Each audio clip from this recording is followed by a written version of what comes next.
d'apporter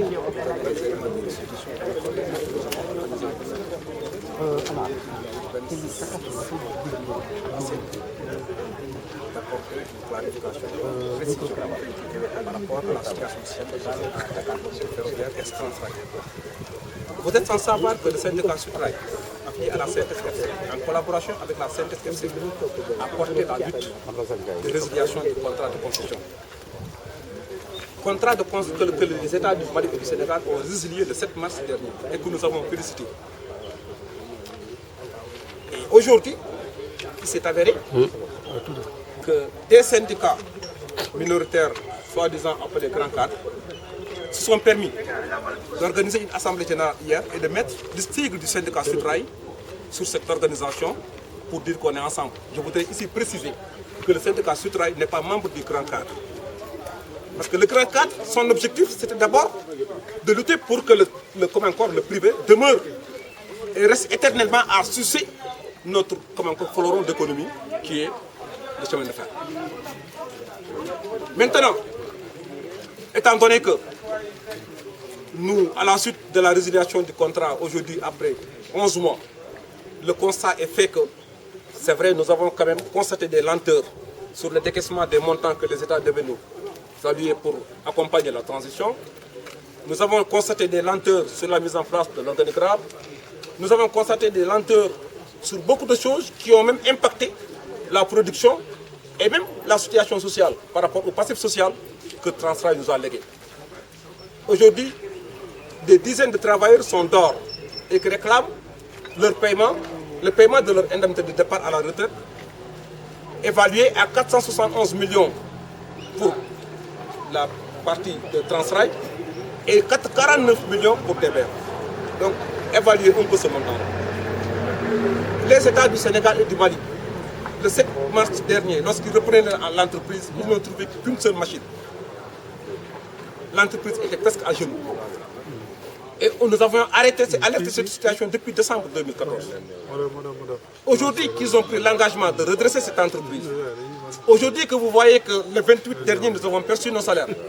Aujourd'hui que vous avez constaté que récemment, nous avons perçu 3 mois d'arriérés de cotisation au niveau de la caisse de sécurité sociale.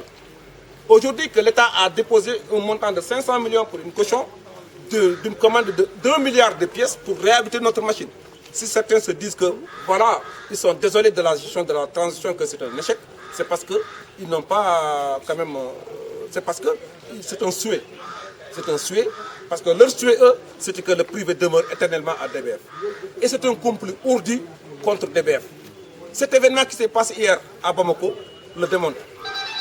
Des travailleurs, des syndicalistes à Véreux, alimentaires, se sont permis de prendre des nervis et ont pris le DG et le directeur administratif en otage à la direction générale de Bamako.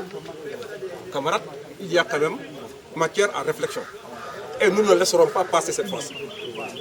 Notre souhait, c'est au moins que les Sénégalais et les populations maliennes revoient ce fleuron prendre son risque dans le temps. Et de ce point de vue, nous avons fait une déclaration à Caille. Déclaration qui a au moins d'une part interpellé les autorités sur la situation de l'entreprise. Déclaration qui a même donné des propositions de sortie de crise. Déclaration qui a lancé un appel à tous les syndicats de DBF pour qu'on soit unis devant l'essentiel qui est la survie de notre entreprise. On serait vraiment navré de voir hier nos collègues, après nous avoir partagé avec eux cette déclaration, convoquer l'Assemblée générale et nous ont mis devant un fait accompli, nous disant que nous sommes invités mais nous n'avons pas droit à la parole. Donc il serait clair qu'on puisse d'abord clarifier cette chose avant d'entamer sur le sujet lié à notre tournée. Maintenant, par rapport à notre tournée, comme vous le savez, nous avons fait une déclaration à CAE signée avec nos collègues du Sutrail de l'UNTM pour d'une part interpeller les États sur les lenteurs de décaissement des montants qui devaient nous accompagner pour la relance de cette entreprise. Et de ce point de vue, nous interpellons l'État du Sénégal. Parce qu'il faut le reconnaître, les efforts consentis par le gouvernement malien, quand même, nous le saluons. Ils sont actuellement à 100 millions sur les 3 milliards 750 qu'ils devaient verser. Donc l'État du Sénégal doit devoir 1 milliard 300 et quelques. Et le chef de l'État avait donné des ordres pour que ce montant soit décaissé au plus tard avant la fin du mois de mars. Aujourd'hui, on est au 10 mars, c'est sans suite.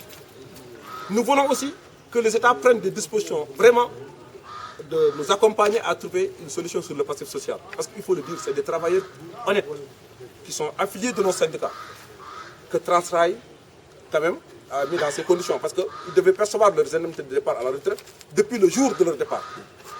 Donc, nous leur demandons de prendre en charge ce passif en vue de préparer la gestion des dettes croisées entre Transrail et État. Nous leur demandons aussi de trouver des solutions sur la situation de nos camarades qui sont injustement licenciés par l'ex-concessionnaire. Des jeunes braves qui ne faisaient que défendre leur entreprise. Aujourd'hui, voilà 1 an qu'ils sont dehors. Nous demandons à ce que les États puissent au moins nous accompagner à régler ce problème. C'est la raison pour laquelle nous avons convoqué cette assemblée générale de restitution, mais aussi d'interpellation de nos camarades, que plus jamais. Parce que nous allons adresser une lettre à l'administrateur et même aux responsables des grands cadres, plus jamais qu'ils ne mettent plus des documents, comme encore notre insigne, sur des documents du grand cadre. Le syndicat Sutrail que j'ai le privilège de diriger, qui est le syndicat majoritaire de Transrail, aujourd'hui n'est jamais membre du grand cadre.